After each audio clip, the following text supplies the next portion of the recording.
Welcome to the Bear Collective podcast, where we meet you at the edge of what you know and dance with you into the depths of what you don't. In all things personal development, relationships, and lifestyle, we empower you to take what you need and leave what you don't. Thanks for listening, watching, and subscribing. Now let's get into today's episode, all about the power of language. And language is powerful. Yeah. And you have a beautiful quote that you like to kind of reference when we talk about this topic together. Which is actually not mine. It comes from Dr. Joe Dispenza, who I absolutely love. And I'm probably going to butcher it a little bit, so don't at me in the comments. But it's something like words are, or thoughts are the language of the mind, feelings are the language of the body, and what we think and what we feel creates our reality. What a quote. Powerful. Yeah. And I think for me, like what really jumps out at me from that quote are the three different areas within that one quote. They're all so important broken down. To look at them singularly and then combined, I think is crucial to understanding ourselves. So where do we start? Let's start with thoughts of the language of the mind. I mean, how much mindset, jargon, propaganda. I'm picking some interesting words here. I think that, I think a lot of my life and in corporate world and everything over the last kind of 10 years, 20 years in any of the personal development space has really been pushing this mind over matter, this mindset, and just focused in that area that it completely neglects the body, which we'll get to, but and there is a space for it. It's so important, but it's not the be all and end all. It's not everything. Yes. And I think when we've spoken about this before, you've mentioned how we tend to create a story sometimes from our mind. Absolutely. So a lot of the time, like whether it's been set off by some language from our bodies and we're not even realizing that, or whether we are just interpreting something in a certain way and then believing it as fact.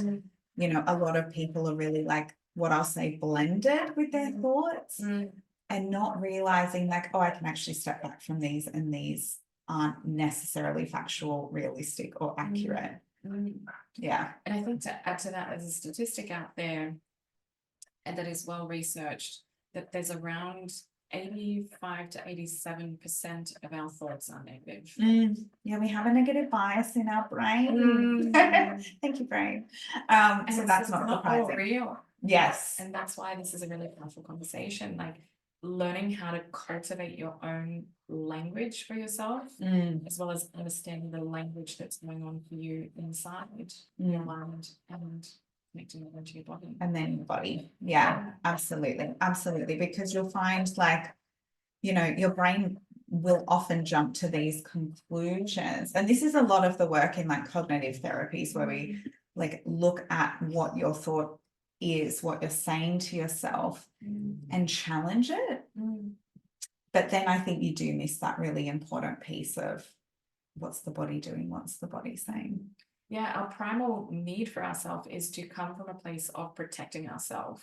So our body just unconsciously, naturally looks at the world from trying to keep your body, your mind, yourself safe. And that's why we tend to jump to, or one of the reasons why we tend to jump to negative conclusions or negative thoughts, is we're just trying to protect ourselves and keep us safe. Yeah, and we're doing that so unconsciously through like neuroception. It's just our unconscious mind is always taking in our environment, and the smallest little signal will set off this process.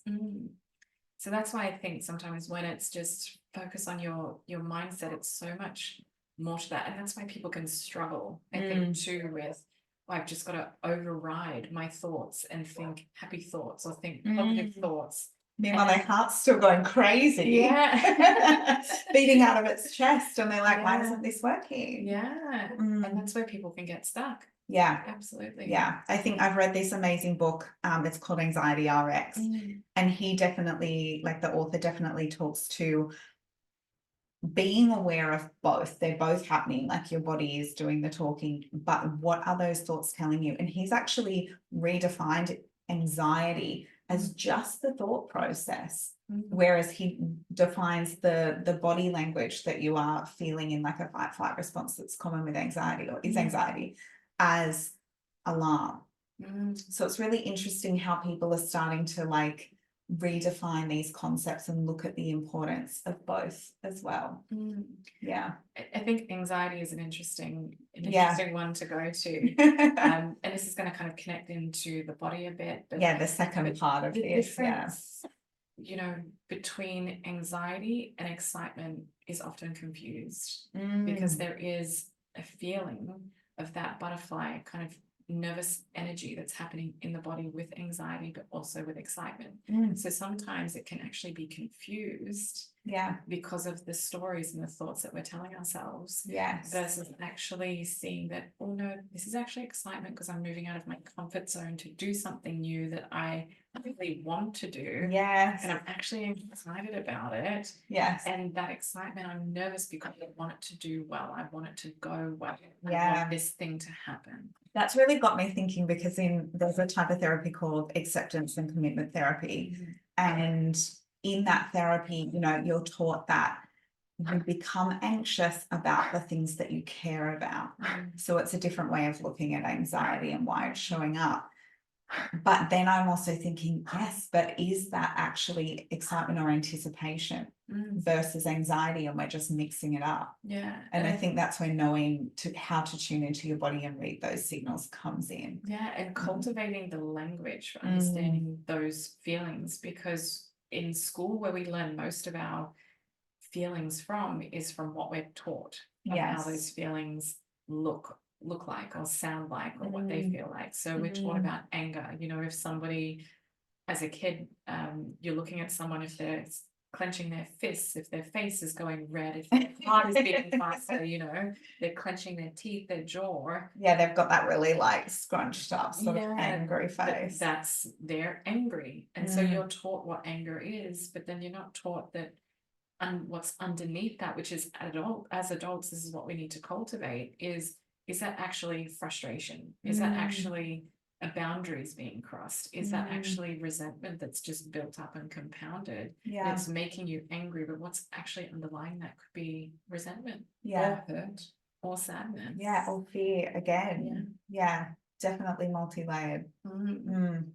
And when we talk about moving into the body can also signal to us different things that I've come to explore in the whole mind-body connection. For example, and I love this kind of work, is I'll give a very basic example because this the body actually signals depending on any symptom that we are going through. There is an emotional connection into it. It's actually something that we need to explore and discover. A basic example is if you were to have in your right leg any kind of like ache or pulsing, and you just, you know, you could be just laying in bed or chilling on the couch, whatever, but there's a stronger kind of like pulse or ache in your right leg, it's actually indicating a fear of moving forward. So what's going on in your life? What is it that you're thinking about or trying to move towards, or action that you're trying to take, but there's a bit of fear behind it? Interesting. And conversely, the left leg therefore is around the opposite. There's a fear, there's a stuckness of something from the past. So what is actually holding you back from moving forward? So it's a good way. The body actually gives us signs that we can actually get curious on and sit with and unpack. And that can be the unlock to the roadblock that we're facing so that we can move forward. I think one of those biggest, like, you know, things that I've noticed is like, or that I've heard people talk about is around the sore throat and chakra. And how it's like the thing, what are you not saying? Speaking your truth. So it's really like, I find this so interesting, like just tuning into the language of the body. There's a great book out there actually on this too. I think it's called like Language of the Body as the title. I cannot remember the name of the book off the top of my head. Louise Hay, I think it is. She has, I think it's Louise Hay. I'm probably going to butcher that too. There's a really different Googling. There's a really great book around it. And I mean, it has taught me so much about my body and you know, things or experiences that I'm going through, how when your body becomes sick or run down, or there's things going on for you, it's trying to purge, it's trying to release those feelings through your body, because that's where we store. Our body's where we store our Body feelings. keeps the score, doesn't it, Bessel?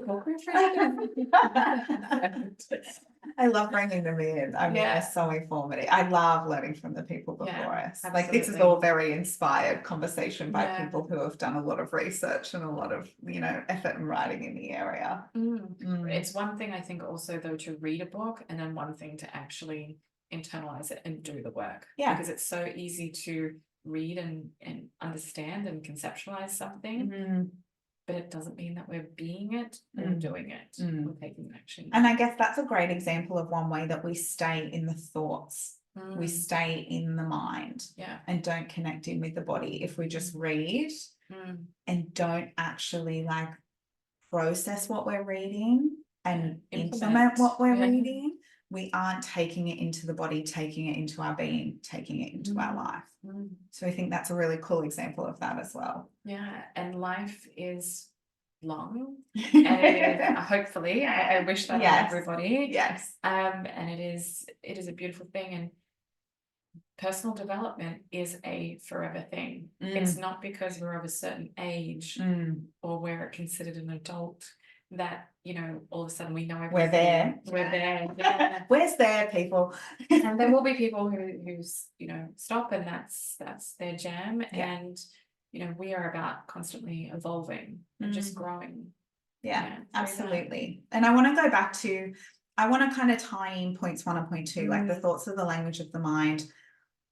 When we have, there's a shift now where in the, I guess, research, where when we have these bodily sensations, they're saying that that's now the first part of the process.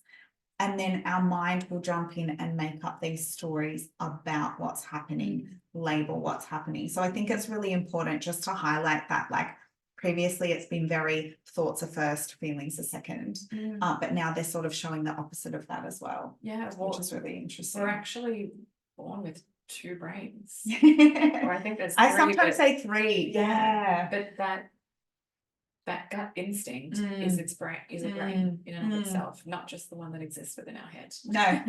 That we've all been taught in, you know, science. Yes. And then I think, like, the third one that I like to bring in is the heart, which probably come to a bit later. But the third aspect of this, from that beautiful Joe Dispenza quote, what you think and what you feel create your reality. And I think this is really where the power of cultivating your own language comes from.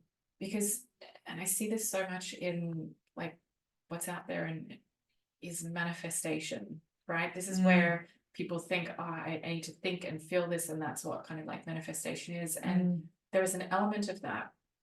But the power that I think that most people miss when it comes to creating your reality is cultivating the language that's right for you. Simply going to Google and being like, I need 10 affirmations to manifest, you know, my dream body or my dream partner or my dream business or the money, you know, it doesn't land. You've really got to listen to the language and cultivate the language that is right for you. And an example that I give to my clients is, I just ask them, and I'd love everyone to just pause for a moment right now and just listen to these 3, repeat them internally to yourself or out loud, and see which one actually brings about just even a minute sensation in your body. Any signal. And it is, I love myself, I love me, I love you. And which actually lands for you, because if you simply, again, go to Google and you copy and paste somebody else's language without actually making it your own or actually checking in with your body, this is where the disconnect can come from. And this is where people can get really disappointed that, why isn't this happening for me? Why isn't this relationship happening, or this thing that I'm trying to call in, or this money coming in? I'm doing all these money affirmations, I'm doing all this manifesting, I'm doing all the right things as per what I've Googled or listened to or researched, but it's not working. And it comes down to the power of language of the mind and the body. That's really what creates the reality. And I think, like, for me, the word manifestation, I even notice, does that. I get the ick with that word. I do not like it. So I saturated. So I really need a different word for it. What's that for you? Well, for me, like, create, choose. Yeah. Choice. Yeah. Oh, the power of choice. Yeah. And I love, like, you know, I really think it's important as well, if you are, like, you know, creating something for yourself. Yes, think about it, visualize it, but also feel into it. Bring the body into it. What will it feel like in your body to be doing or having those things? And if you don't kind of get, everyone's sensations will be different, and learning to cultivate them, especially when they've been so suppressed in the current time of like, you know, you need to think logically and mind over matter and kind of like don't feel and take the feelings out of it. I think especially for women, we are very feeling beings. It's more accepted for us, and it's actually our power. This is where our creation comes from, a lot from our feeling. We become really intuitive when we listen to those feelings, and we can create very easily when we listen into our feelings. So I really encourage people to really, as Jazz said, sit with and explore, what is this feeling that I'm feeling? Yeah, definitely. And I think our thoughts can really take us away from that too. Like, I personally believe that a lot of our, like, thought patterns, the stories we tell ourselves, yes, they're there for a reason. They come from deeper wounding. Often it's like a part of us needing to be seen and heard, which is really important. However, sometimes they're actually acting as a way to stop you accessing those feelings within the body, to keep you away from them, so you don't have to feel them, so you don't have to remember that childhood wounding, you know, so you don't have to be put back into the past somewhere. So it's really important to also notice if your thoughts are really constant and coming in to try and distract you from what's going on in your body. We love a part that tries to protect us. They're all doing it. They all have good intent. And onto that, and we're going to kind of go a little bit off topic, but actually the power of working with somebody, even firstly just sitting with yourself, and I really believe in the power of journaling, has helped me so much. And I've gone through phases where I've done it like every day, and like didn't know how to start. It was like, today I ordered pizza, like, you know, when it started to then actually unpacking, like, simply, how do I feel? How do I feel right now? Not how did I feel like yesterday, or how do I feel tomorrow, or I need to be feeling this way instead of this way. Not making the feeling wrong, but just simply, how am I feeling today? How am I feeling right now? Being with that feeling. And noticing what are the sensations that come up in your body, so that you learn, oh, okay, this feels good. This doesn't feel good. This feels healthy. This doesn't feel healthy. This feels productive. This doesn't feel productive. This is giving me energy. This is draining my energy. I guess that helps you discern, like, what am I doing right now that is creating a reality that I actually don't want for myself. Because we all want to feel good, right? Again, the pursuit of happiness. Right, which I don't believe to be true, that you can be happy every single day, every single moment. And I don't think it should be the goal. Actually sitting from a neutral energy and neutral space is one of the most healthy, regulated spaces that you can sit from. And then, as you were kind of saying before, going back into sitting with the feeling to create that, like, how would I feel if I have, you know, that relationship or that business, or I'm making that impact, or I've had that conversation, that uncomfortable conversation, but the power of, like, it could lead to a deeper connection afterwards. Sitting with that feeling and observing it, and giving yourself the language for, oh, okay, this is what that sensation means. That way you can easily tap in the future. You'll become a master of your own emotions, and you'll be able to tap into and therefore call in things a lot quicker. We love a timed collapse. Anything to make it go a little bit faster. But it's a skill you have to master. It is. Especially in today's world where it's just been so suppressed. To just focus on the mind and not to bypass. I mean, the body. yeah, Mm. it's really working with both. Yes. Yeah. And I think crucial to creating the life you want for yourself is working with both. Yeah. Not just leaving one out. Yeah. Not just believing one. Yeah. And rolling with whatever it's telling you. Mm. Like really digging deep, like you said, through a lot of that sitting with in order to create that life for yourself. Yeah. And I just want to answer the question of how do you sit with an emotion? Literally. You sit with it. When, you know, because I do get that question from people, like, what do you mean when you say sit with an emotion? And I would say, aside from anger, because anger is a very moving emotion, that I wouldn't ask you to sit in anger. There is another process that I would recommend people do for that, and maybe that's an episode that we can cover off on. But actually sitting with an emotion when you are feeling a certain way, or maybe you're unsure of how you're feeling, just find a space that feels safe for you, whether it's in your home, in your bedroom, whether it's sitting on the couch, you know, where it's quiet, where you're free from distractions, free from your phone. Sit down and close your eyes, and whether you want to place your hands on your heart or on your lap, either way is fine.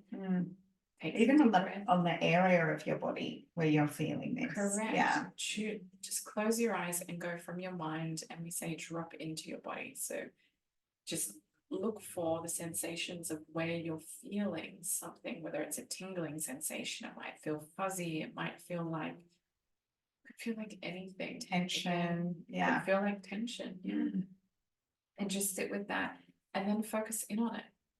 Focus in on that feeling. So if it's a tingling sensation in your arm, for example, just sit with and focus in on that tingling sensation with your arm, and you'll notice that within 60 to 90 seconds that will move. Its shape will move. It might get bigger, it might get smaller, and you'll notice that it changes. And I think this is where I like to bring heart in. Come at it from a heart space or an open heart. Be curious with the sensation versus judgmental or avoidant. Yeah. Because you'll notice your thoughts will likely come in and go, oh, I'm not doing it right, or I can't do this, or oh, I don't want to feel that. That's uncomfortable. Yeah. That's okay. But try open your heart, make that little bit more space and room just to observe that sensation. It's holding compassion, and it's not trying to then use the mind, oh, I've got this tingling sensation in my arm, what does that mean? It's not trying to create the story, it's simply letting the story be. It's just sitting with that emotion and feeling into it, breathing into it. Could be another way that work with that. And just letting it be and take up space. And it will dissolve. Yes. Yeah. So we hope that's inspired you to sit with your feelings. And also notice what your mind is telling you. And are they getting in the way of you creating what you want for yourself? And does this language feel right for me? Is it actually resonating and feel aligned in my body? The more you can tune into aligning language that works for you instead of using somebody else's language or just simply copying. You will feel more authentically yourself and have your own full expression of yourself. I'm taking I love me. I love that one. That one feels good for me. I get the chorus for that one too. Well, thank you for listening, watching, and subscribing. And we will see you next time.